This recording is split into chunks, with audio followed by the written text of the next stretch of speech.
এই যে আপা আর 20 টাকা বাড়ায় দেন না। 20 টাকা বাড়াই দিব কেন? এখানে আমি প্রতিদিন আসি, 30 টাকাই ভাড়া। আরে বাবারে, টাকা বাড়ায় দেওয়ার কথা বললে এরকম ঝগড়া করেন কেন আপনারা? এই অসভ্যের মতো কথা বলতেছেন কেন? হ্যাঁ, একটা থাপ্পড় মারলে না সব ঠিক হয়ে যাবে। ওরে বাবারে, আইসা থাপ্পড় দিতে দেন না। কত ক্ষমতা আপনার, থাপ্পড় দেন। আপনি থাপ্পড় দিতে পারবেন, আমরা পারবো না। এই বেয়াদব, তুই কার সঙ্গে কিভাবে কথা বলছিস? একটা মেয়ের সঙ্গে এইভাবে কথা বলে? এই তুই বাবরি রাখছিস কি লিগা? তুই কি সাম্পানওয়ালা? তুই রিক্সাওয়ালা, তোর থাকবো কদম সার চুল। এই গরমের ভিতরে বাবরি রাখছিস তুই, এই কারণে মাথা গরম তোর।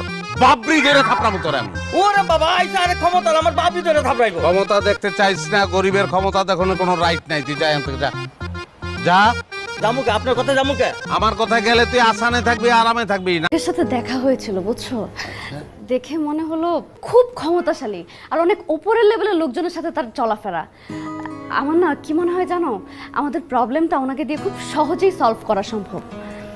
যদি তাই হয় রে মা, তাহলে তো আমাদের কোনো সমস্যাই থাকবে না। হ্যাঁ বাবা, তাহলে আর কোনো সমস্যাই থাকবে না। কি রে মা, কি ভাবছিস? বাবা ভাবছিলাম কি কালকে একবার গিয়ে ওই লোকটার সাথে দেখা করব, আর দেখা করে আমাদের সমস্যার কথাটাও বলবো। আশা করি ওনাকে আমাদের সমস্যার কথাটা বললে খুব সহজেই সলভ করে দেবে। আপনার পাওয়ার দেখতে দেখতে অস্থির হয়ে গেছি। মন্ত্রী নাকি আপনার আপন চাচা, আর সচিব আপনার আপন মামা। কই, আমার 1 মাস হয়ে গেল, আমার চাকরিটা এখনো হইল না। আমি জমি বিচ্ছা টাকা দিছি। আমি তো সুদের উপর টাকা এনে দিছি। আজকে 6 মাস হয়ে গেছে, চাকরির খবর নাই। আমার টাকাটা ফেরত দিন।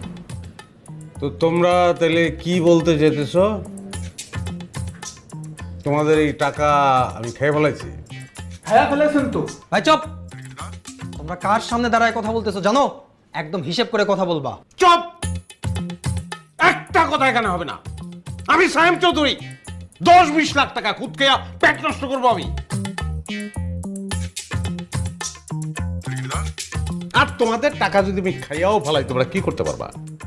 ঘোড়ার আন্ডা, কিচ্ছু করতে পারবা না তোমরা। আমি জাস্ট পিয়নরে বলবো তালা মারতে, ফোন করবো 10 মিনিটের মধ্যে পুলিশ আসবে, বলবো ডাকাতি করতে আসছে। কেউ ছাড়াইতে পারবে না, সেই ক্ষমতাটা আমার আছে। কেউ পারবে না, কেউ না। কিন্তু আমি এটা করব না, এই কাজটা আমি করব না, কারণ আমি অন্যায় এবং মিথ্যা পছন্দ করি না।